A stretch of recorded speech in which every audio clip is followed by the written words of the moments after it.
Një grua infertile e diagnostikuar me tumor në mitër është bërë nën fal trajtimit me sukses nga ekipi i mjekëve të Departamentit të Fertilizimit in vitro në Spitalin Amerikan 2. Pacientja ka sjellë në jetë një djalë të shëndetshëm.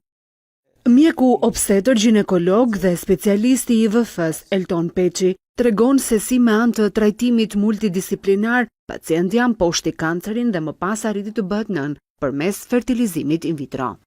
Përballë kësaj diagnoze u bë dhe stratifikimi i kancerit, i cili sipas klasifikimit FIGO rezultoi FIGO 1, pra grada e parë, dhe përballë pacientes u shtruan dy mënyra trajtimi. Trajtimi radikal, pra me heqje të mitrës, dhe trajtimi konservator.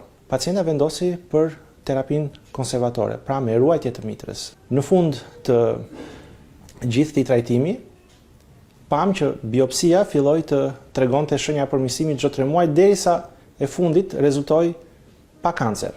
Pacientja ju nështrua një cikli fertilizimi in vitro, por me cikl natyral.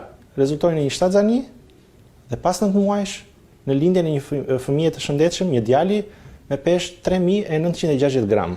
Embriologu Besfort Ferhati thotë se shkalla e vështirësisë ka qenë tepër e lartë. Në ndryshim nga rastet e tjera, cilat vinë laborator si pasojë e stimulimit ovarian që kryen ginekologu, në rastin fjalë ne kemi qenë të detyruar të punojmë me vezën e muajit si pasojë e kundër indikacionit të stimulimit ovarian për pacienten.